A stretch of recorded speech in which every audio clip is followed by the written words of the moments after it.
मित्रांनो नमस्कार. आता मी गावामध्ये आहे आणि गावाला पाणी भरायचं काम चालू आहे. तर मित्रांनो आता बघा हा आपला जो गहू आहे तो बघा, म्हणजे ज्यावेळेस फवारला होता त्यावेळेस मी तुम्हाला त्याचा व्हिडिओ बनवला होता कसा फवारला आहे.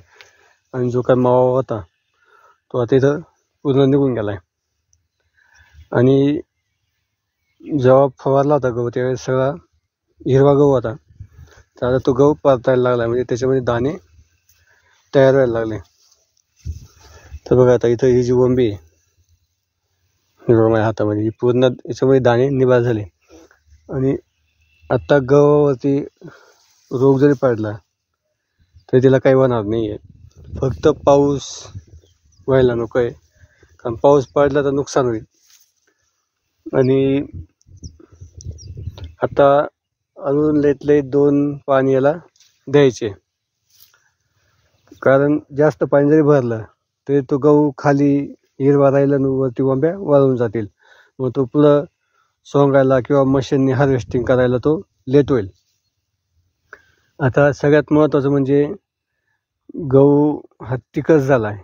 तिखट म्हणजे काय, ज्यावेळेस आपण गव्हाची बॅग आणतो त्याच्यामध्ये काहीतरी भेसळ राहते बियामध्ये, त्याच्यामुळं गहू हे बघा आता एकसारखा नाही आहे.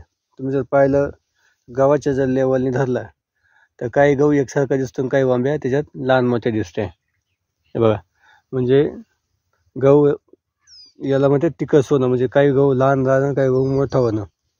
आता साधारण गहू ज्यावेळेस पेरला त्यावेळेस तो लक्षात येत नाही गहू तिखट होणार आहे की कसं एकसारखं होणार आहे. पण ज्यावेळेस त्याला वंब्या येत्या, वंब्या आल्यावर लक्षात येतं का गहू कसा झाला आहे तो. म्हणजे आता गहू हा एकसारखा नाही आहे, तो का काही आधीमध्ये जी वंब्या आहेत त्या मोठ्या आहेत बघा, आणि काही एकसारखा आहे. तर गव्हाला जो मागचा फवारा दिला तो पण चांगला बसला. आणि जिथं थोडीशी हलकी जागा आहे तिथं बघा गहू पिवळा आहे.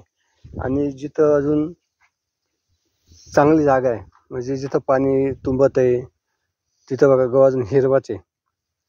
म्हणजे मी जसं तुम्हाला म्हणलं होतं की गव्हाला जर पाणी जर देत राहिलं तर खाली गहू हिरवाच राहणार, वरती वंब्या वाळून जातील. आणि आता बघा इथं खोलगट भाग आहे, म्हणजे इथं गव्हाला पाणी तुंबत आहे तर इथं गहू हिरवा आहे. आणि ते वरच्या साईडला जर पाहिलं तुम्ही तर गहू पिवळा होईल, म्हणजे सारा लांब आहे. तर जिकडं पाणी तुंबत नाही तिकडे गहू पिवळा दिसत आहे, आणि जिकडं पाणी तुंबत आहे तिकडं अजून गहू हिरवा आहे. आणि खत पण तसंच आहे, जिथं खत जास्त पडलं तिथं गहू चांगला येतो, जिथं खत कमी पडलं तिथं गहू हलका येतो. तर आता सगळ्यात महत्त्वाचं म्हणजे जो तिखटपणा आहे तो पण आता तुमचं लक्षात आलं आहे. आता काही ठिकाणी याला वेगवेगळे नावं असतील, जसं आम्ही तिखट म्हणतो गहू तिखट झाला बाबा, तसं काही ठिकाणी याला वेगळे नावं असतील. पण गहू आपण घेताना कोणत्या कंपनीचं घेत असेल तर चांगल्या कंपनीचं घ्यायचं, जेणेकरून गहू चांगला उतरेल. आता आमचा गहू ज्यावेळेस पेरला त्यावेळेस पातळ दिसत होता, पण नंतरनं गहू आणि फटवा चांगला केला. म्हणजे एक जो दाणा आहेत त्याला कमीत कमी 7-8 वंब्या लागलेल्या आहे. म्हणजे फुटवा जास्त केल्यामुळं, चांगला केल्यामुळं तो गहू आता चांगला आला आहे. नाही तर फुटवा जर कमी केला असता तर गहू चांगला नसता आला, किंवा जर लईच दाट गहू झाला तर वंबी तयार होत नाही. म्हणजे पाहिजे असे दाणे जे आहेत ते तयार होते नाही, म्हणजे ते गहू बारीक राहतो. आपण जे हार्वेस्टिंग करू त्यावेळेस बघा गहू काही एकदम दाणे चांगले राहते, 1 नंबर गहू म्हणते त्याला. आणि काही गहू एकदम बारीक राहतो, म्हणजे तो हलका गहू आहे. त्याच्यामुळं गहू ज्यावेळेस करतो आपण त्यावेळेस चांगली कंपनी निवडा. आणि गव्हाला जे पाणी द्यायचं ते पण विचारपूर्वक द्या, जेणेकरून गहू लवकर काढा येईल. आता आमचा गहू हा परतायला लागला, म्हणजे गहू आता वंब्या होऊन तो पिवळा व्हायला लागला आहे.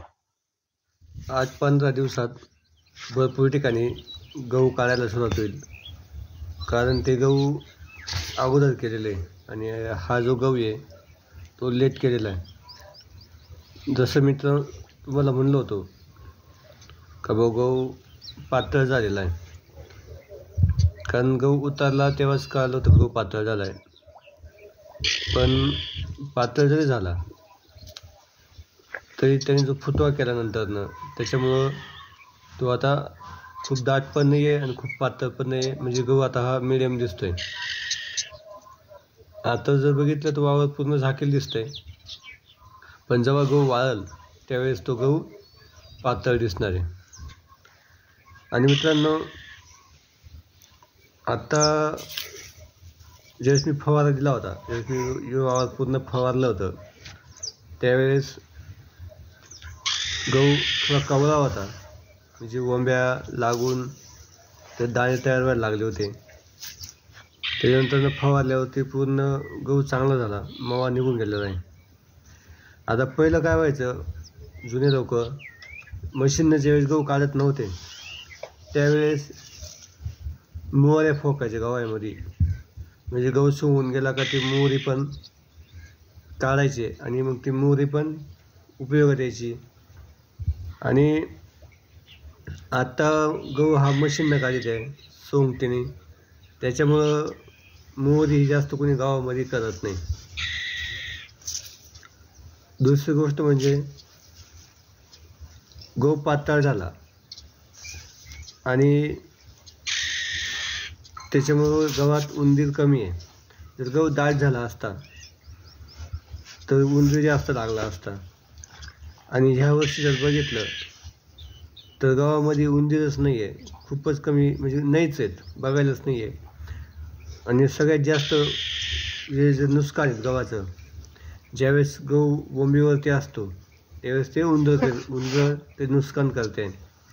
म्हणजे बघा तुम्ही, भरपूर ठिकाणी जे दाट गहू राहतात आणि त्या गावामध्ये मग उंदीर राहतो आणि उंदीर भरपूर शेतकऱ्याचं नुकसान करून टाकतो, बिळं मोठमोठे करतो.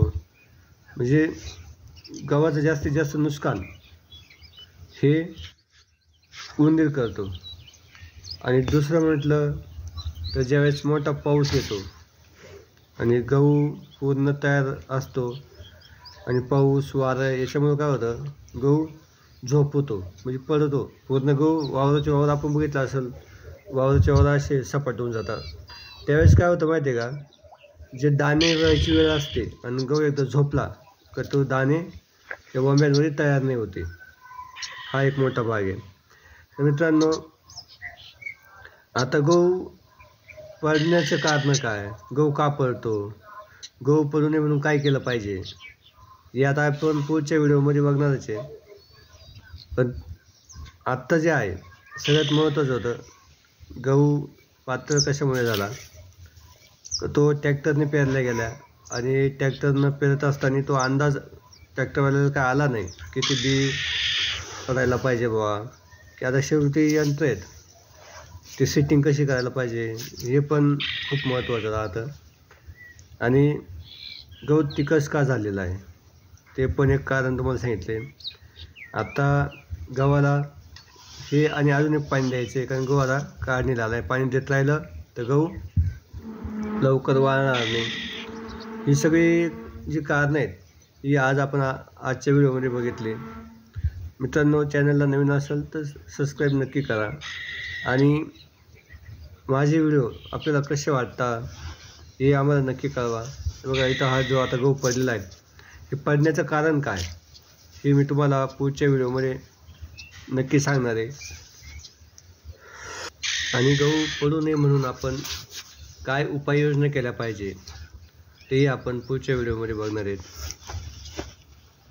आपली जी माहिती आहे, जी मी आता व्हिडिओच्या माध्यमातून वेगवेगळी जी माहिती देत असतो शेतीची, ती इथं जे शेतकरी आहेत त्यांनाही मिळाली पाहिजे. त्यासाठी शेअर करा, सबस्क्राईब करा. थँक्यू.